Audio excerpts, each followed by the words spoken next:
నమస్తే, welcome to prime nine analysis. ఈసారి parliament ఎన్నికల్లో కాంగ్రెస్ దిగ్గజాలు పోటీ చేయటం లేదా? ఎలాగైనా అధికారం చేపట్టాలని దేశవ్యాప్తంగా ప్రతిపక్షాలను కూడగడుతున్న కాంగ్రెస్ పార్టీలో ఇప్పుడు ఈ వ్యాఖ్యలే సంచలనంగా మారుతున్నాయి. అసలు ఏం జరుగుతోంది? ఒకవైపు ఆల్రెడీ రాజ్యసభకి సోనియా గాంధీ గారు నామినేట్ అయ్యారు. మరోవైపు ఖర్గే గారు నాకు విముఖత వ్యక్తం చేస్తున్నారు, పోటీకి ఇష్టం లేదంటూ.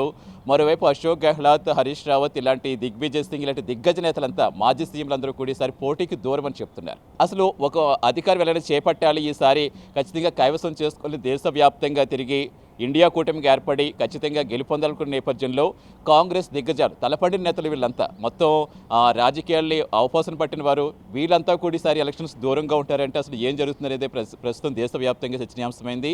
మరోవైపు బీజేపీ ఎలాగైనా హ్యాట్రిక్ కొట్టాలనే విశ్వ ప్రయత్నాలు చేస్తోంది. ఖచ్చితంగా 400 స్థానాలకు పైగానే సాధిస్తామని చాలా ధీమాగా చెబుతోంది.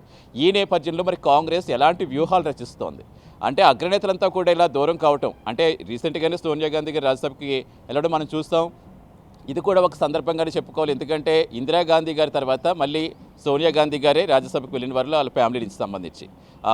సో దట్టు అప్పుడు అమేధీ నుంచి ఎవరు పోటీ చేయబోతున్నారు, ఆ అంశం కూడా టాపిక్గా మారింది. అమేధీలో ఆమె కుమార్తె ప్రియాంక గాంధీ గారు పోటీ చేస్తారని చెప్పారు. ఇప్పుడు తాజాగా వయనాడులో ఈ పొత్తులో భాగంగా ఒకవేళ రాహుల్ గాంధీ గారు ఎక్కడైతే ఎంపీగా ఉన్నారో ఆ స్థానం కనుక పొత్తులు ఎవరికైనా వెళితే ఆయన కూడా అమేధీ నుంచి పోటీ చేసే అవకాశం ఉందంటే రకరకాల వార్తలు వస్తున్నాయి. మొత్తానికి ఏదైనప్పటికీ కాంగ్రెస్ కంచుకోట, గాంధీ కుటుంబానికి కంచుకోట అయిన అమేధీ స్థానం నుంచి అయితే వాళ్ళ కుటుంబం నుంచి ఎవరొకరు పోటీ చేస్తారని క్లారిటీ వచ్చింది. మరోవైపు ఎవరైతే ఈ దిగ్గజ నేతలంతా ఉన్నారో, దిగ్విజయ్ సింగ్ కావచ్చు, హరీష్ రావత్, అలాగే అశోక్ గెహ్లాత్ ఇలాంటి దిగ్గజ నేతలంతా ఉన్నారు, వాళ్ళు కూడా వారి వారసుల్ని ఈసారి పోటీకి దింపే ప్రయత్నం చేస్తున్నారు. మరి వెనకుండి వారి భవిష్యత్ తరాలని ముందుకు వెళ్ళేలా ఏ విధంగా వీళ్ళు ప్లాన్ చేయబోతున్నారు, ఏ విధంగా అధికారం చేపట్టే విధంగా వ్యూహాలు రచించబోతున్నారు, ఇప్పుడు ఇవే అంశాలు చాలా కీలకంగా మారాయి. ఈసారి కాంగ్రెస్ దిగ్గజ నాయకులంతా కూడా పోటీకి దూరంగా ఉండటం మాత్రం తీవ్ర చర్చనీయాంశమైంది. ఇది ఇవాల్టి ప్రైమ్ నైన్ అనాలిసిస్.